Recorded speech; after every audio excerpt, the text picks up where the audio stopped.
Bueno, es un placer recibir en el día de hoy, en el día, al diputado Pedro Botello, diputado por el Partido Reformista Social Cristiano. Muy buenos días, legislador. Muy buenos días, Amelia. Muy buenos días, Javier. Buenos días, República Dominicana. Y a todos los que están con nosotros en este prestigioso matutino del día. Un honor para mí, Amelia. Diputado, usted está al frente de una iniciativa legislativa que causa mucho interés o ha provocado mucho interés en la población dominicana.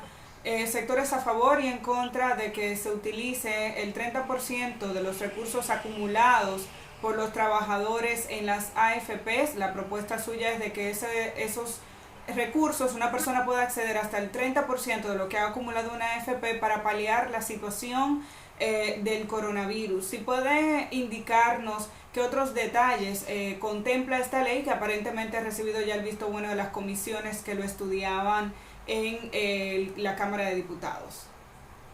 Bueno, lo primero es, Amelia y Javier, que se trata de una iniciativa transitoria, o sea, de carácter transitorio, porque se está planteando retiro único, o sea, único y anticipado de hasta un 30% y opcional de aquellos que deseen acceder a esos fondos de pensiones, que dicho sea de paso, la ley solamente permite acceder cuando han cumplido con ciertos requisitos, específicamente de edad y de cotizaciones. En este caso, 60 años de edad y 360 cotizaciones. Estamos hablando de 30 años de trabajo. Estamos hablando de que la ley tiene 18 años y que fue puesta en funcionamiento hace 16 años, 17 años, porque fue en el 2003.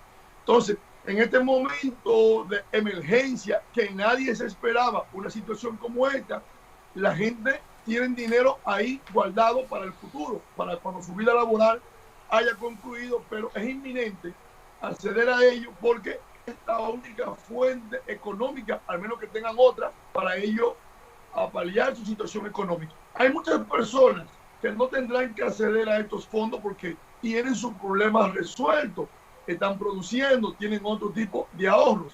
Pero aquellos que no tienen ahorro, aquellos que no tienen entrada por ninguna parte y que tienen 1, 2, 500,000 y 3 millones de pesos en los fondos de pensiones y no tienen en este momento ningún tipo de entrada, sería una injusticia negárseles en este momento que puedan disponer de un 30%, de un 5%, de un 15% de su dinero, cuando ahora es cuando realmente lo necesitan. Diputado, varias personas de que han sido críticas de este proyecto de ley indican que el mismo significaría un riesgo muy serio en dos direcciones. En primer lugar, es una amenaza para la estabilidad de la economía porque esa cantidad de recursos en las calles, estamos hablando de ese 30%, podría significar un incremento de la emisión monetaria, por ende un incremento de la inflación, un deterioro de la tasa de cambio. Es decir, tendría un impacto económico de este tipo. Y la segunda amenaza o riesgo tiene que ver con los propios trabajadores, en el sentido de que estamos atentando contra unos ingresos que los trabajadores, por medio de las pensiones, deben tener, y que en vez del Congreso Nacional dedicarse a modificar la Constitución, la legislación para hacer las pensiones mucho más adecuadas para los trabajadores en nuestro país, pues llevan a cabo un proyecto o una iniciativa de esta naturaleza que los pondría en riesgo. ¿Cuál es su opinión sobre esas críticas que se han hecho a esta iniciativa? Lo primero es que quienes han enarbolado este tipo de cuestionamientos no están calificados para hacerlo. No están calificados para hacerlo. ¿Por qué? Porque el que enarboló la tesis de la emisión, de la celeridad y el aumento de un 64% de la emisión de moneda, del deterioro de la economía y específicamente la afectación a los más vulnerables y el detenimiento del crecimiento económico y un salto hacia atrás al 2003, lo ha sido una persona cuestionada. Una persona que el 15 de agosto del año 2012, a las 9 de la noche, él y su camarilla dispusieron de casi 1.000 millones de pesos en autoliquidación. Y esto no afectó ni aceleró la emisión de moneda, ni presionó la tasa cambiaria. Cuando se llevaron 1.000 millones en liquidación, un día, horas antes de que se posicionara el presidente Danilo Medina, pensando ellos que iban a ser cancelados todos. Sin embargo, el presidente Medina lo ratificó y ellos ese dinero no lo devolvieron. Muchos se autopensionaron y se autoliquidaron. Pero peor aún, esa misma persona que cuestionan que esos fondos no se pueden tocar porque va a ser un desplome de la economía y va a ser un trastorno, fueron los que recientemente, hace 1 o 2 semanas, dijeron que la Junta Monetaria les autorizó utilizar del encaje legal 30.000 millones para activar la economía en el turismo. Pero esos mismos que dijeron que no se podía hace 4 o 5 días, en una acción triangular ilegítima que debió de ir al Congreso, acaban de transferirse en bonos soberanos en más de 40.000 millones de pesos. Entonces, puede ser bueno para ellos y malo para los trabajadores que son los dueños del dinero. Cuando usted cuestiona a Ariel Jiménez, ministro de Economía, ¿para qué es ese dinero? Ariel le dice que eso es para resolver el déficit fiscal. Entonces, yo me pregunto, el dinero de los trabajadores es importante para todo, para resolver el problema fiscal, el déficit fiscal. El dinero de los trabajadores es importante para mantener el crecimiento macroeconómico, para evitar la presión cambiaria, para evitar el aumento de emisión de moneda, para evitar que el país se devuelva al 2003. El dinero de los trabajadores es bueno para todo, para que un grupo todos los años se repase con 7.000, 8.000 millones en beneficios, menos para los trabajadores. Entonces, ciertamente es una ley ineficiente, es una ley que ni es segura ni es social, es una ley que requiere de muchas revisiones, muchas modificaciones, y es por eso que nosotros hemos preparado una carpeta de iniciativa para confrontar esta legislación que ni es segura ni es social. Y ya en el día de ayer, culminamos una iniciativa que debió ser elaborada hace 18 años, conforme al artículo 50 en su párrafo segundo, que es el seguro de desempleo y su pensión laboral. Yo me hago una culpa porque yo tengo ya 9 años en el Congreso y ciertamente la pandemia ha provocado que nosotros tengamos que tomar esta ley y comenzar los trabajos legislativos. Sin embargo, debo decirles a ustedes que 2 proyectos importantes de las centrales sindicales llegaron al Congreso hace un buen tiempo y estuvimos en el Congreso discutiéndola, peleándola, luchando para lograr modificaciones sustanciales y objetivas a la ley 87-01. ¿Y qué pasó? ¿Qué pasó con este esfuerzo que hicimos los legisladores?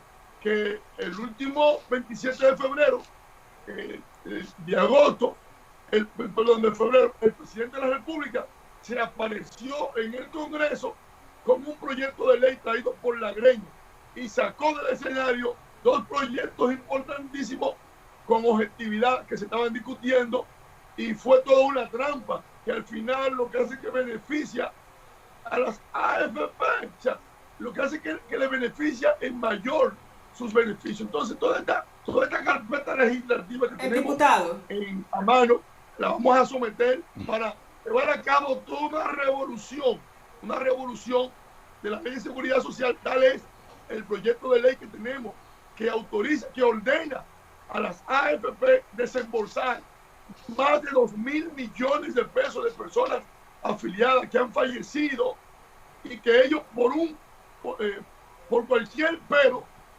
no han entregado ese dinero a sus familiares. Pues, todo esto, todas estas inequidades e injusticias de una mafia orquestada entre políticos y un grupo empresarial, nosotros vamos a romper con ella, pese a cualquier circunstancia, pese a cualquier consecuencia, lo vamos a enfrentar y va a ser ahí en el terreno, va a ser ahí con los argumentos y con las herramientas. Qué bueno que usted menciona lo de la iniciativa de ley, porque Uno tiene que pensar en las veces que hemos propuesto, y digo hemos porque desde nuestro programa en muchas ocasiones se ha discutido el tema de la seguridad social. Se ha propuesto en este país la necesidad de modificar la ley.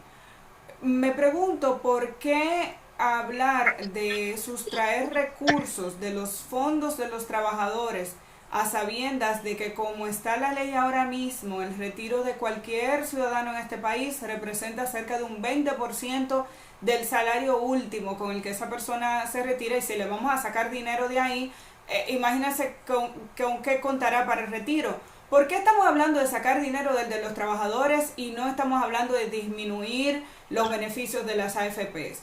¿Por qué estamos hablando de sacar dinero del fondo de pensiones a los trabajadores, que insisto, sabemos ya que es poco, y no estamos hablando de disminuir los privilegios de los legisladores? Tal vez se pueden desprender de un poco de los fondos sociales y que esas irregularidades que hay en leyes que privilegian a los legisladores se desaparezcan a partir de ahora y esos fondos puedan ir a manos de quienes más lo necesitan. ¿Por qué no se ha aprobado un seguro de desempleo? ¿Por qué la ley de seguridad social no funciona como realmente debe funcionar? ¿Por qué, insisto, se propone una iniciativa de este tipo que parece como bastante popular y si no se ha contemplado incluso el impacto que esto puede tener si cada vez que tengamos un desastre, como lo podemos tener ahora, que entra la temporada ciclónica, a alguien se le ocurre lo mismo y decimos, bueno, pero los trabajadores tienen fondos? O sea, incluso no se estaría sentando un precedente peligroso. Quisiera que en ese contexto que le he presentado me diga cuál es su opinión. Bueno, muy interesante tu comentario, Amelia, y tus observaciones, todas positivas y viables, y ciertamente ha sido una acción irresponsable del Congreso Nacional no crear condiciones reales y efectivas en estos momentos que beneficien a los trabajadores. Si hubiésemos tenido la ley que crea el seguro de desempleo y su pensión laboral, hoy no estuviésemos hablando de esta iniciativa que, a mi juicio, aún como autor del proyecto, conjuntamente con otros legisladores, ciertamente parecería injusta tocar el tamaño de unos fondos que al final afectarán aparentemente a los trabajadores, pero no va a afectar el tamaño de las pensiones, no va a afectar en el fondo a los trabajadores. ¿Por qué?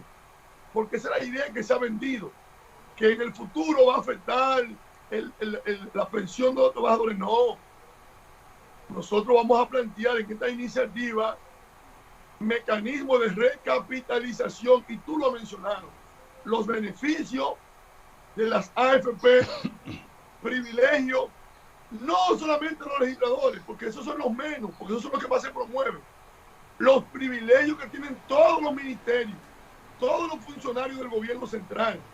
Esos privilegios con tarjeta abierta de combustible, con tarjeta abierta para todos, con sueldos lujosos que triplican el sueldo de los legisladores y que violenta la ley 105-13, que dice claramente que ningún funcionario o empleado público podrá devengar un salario superior al de los titulares de los poderes públicos. Y cuando tú vas y te das cuenta que el administrador de la superintendencia de pensiones cobra 1,5 millones, que el gobernador del Banco Central cobra 2 millones de pesos y que su asistente, la vicegobernadora, cobra igual que él, casi 2 millones de pesos, entonces tú dices, pero el problema no está solamente en los beneficios y los privilegios que tienen los legisladores, no. Entonces, todos estos privilegios de funcionarios, incluidos ejecutivos, incluidos judiciales, incluidos del Poder Legislativo, lo vamos a reducir para recapitalizar el dinero que hoy no tiene el Estado como garante de esos fondos de pensiones, que aparte de ser el garante de ese dinero, se ha servido con más de un 80%. O sea, el garante, que depende de mí, de mis impuestos, tomó mi dinero prestado a un intermediario, a un tercero, un dinero que yo le entregué a las AFP, se lo tomó a las AFP prestado para que yo le pague los intereses de mi dinero. Esto es una estafa, esto es un atraco, esto es un robo vulgar. Y esto es una acción que ha operado con la complicidad de funcionarios políticos, de gobiernos que han sido puestos por esta mafia, por un grupo de atracadores. Sí, una cosa, diputado. Sí, una cosa, diputado, es la inversión de esos fondos en bonos, en títulos, de forma tal que esos fondos tengan un rendimiento, porque eso es lo que tradicionalmente se hace cuando se Y invierte en Hacienda, Javier, ese se rendimiento, invierte ¿quién lo paga? en el Banco Central, y otra cosa es el gasto de ese dinero sin que haya ningún tipo de beneficio para los trabajadores. Nos gustaría, estamos concluyendo la entrevista, diputado, ya, pero nos gustaría que nos indicara cuál es el estatus de ese proyecto. Sabemos que fue considerado y se le dio el visto bueno en varias comisiones en la Cámara de Diputados, o la Comisión de Seguridad Social, la Comisión de Salud, pero por la participación que han tenido distintos legisladores de distintos partidos, parece que no se cuenta con el número de votos necesario para que esta iniciativa legal pueda ser aprobada en la Cámara de Diputados. ¿Cuál es el estatus? Y para 30 segundos para ir concluyendo, legislador. Claro que la iniciativa cuenta con el voto mayoritario, porque es una pieza que ha sido firmada por más de 100 legisladores. Y además, la Constitución manda, por tratarse de una ley orgánica, que debe ser aprobada con la 2/3 parte de la matrícula de los presentes. Esto significa que con una matrícula de 96 legisladores presentes, con 64 diputados, tú puedes aprobar la ley. Y estamos hablando de más de 100 diputados y diputadas que han firmado la pieza. O sea, nosotros tenemos la 2/3 parte de la matrícula de la Cámara, no de los presentes. Por lo tanto, es una pieza que va, como decimos por aquí, por el este, viento en popa, que va a ser aprobada. Inclusive, la Comisión de Salud aprobó a unanimidad. Cuando una comisión aprueba un informe, hay un 98% que va a ser aprobada en el hemiciclo. Estamos hablando de dos comisiones, de tres. La de Seguridad Social y la de Salud. De manera que el problema se conoce del Senado de la República, que se ha mostrado indiferente. Bien. Muchísimas gracias, Javier, perdón, legislador. Gracias por acompañarnos. Javier, perdón. Sí. Quisiera saber simplemente cuándo se conoce, si tiene fecha en el Congreso. La pieza se va a conocer una vez se convoque a sesión, y esperamos que las comisiones de Hacienda, que no se han reunido todavía con quórum, se han reunido 2 veces sin quórum, en un estado de emergencia, 2 veces sin quórum se han reunido, y la de Salud y Seguridad Social en una sola reunión resolvieron el problema. Pero la complejidad de la Comisión de Hacienda, que son casi todo el comité político del PLD y funcionarios del PLD, parece que no va a ser posible que esa comisión rinde informe, pero sí, en la próxima sesión se supone que deben de estar los informes de Seguridad Social y Salud para conocerlo. Bien. Muchísimas gracias, legislador, por compartir con nosotros. Bueno, que tenga muy buen día, y a ustedes no se vayan. Cuando regresemos, nuestra segunda entrevista estelar con Sonia Díaz, coordinadora general de Participación Ciudadana. Con ella hablaremos sobre su plan de observación electoral para las elecciones del próximo día 5 de julio. No se vayan, volvemos en breve.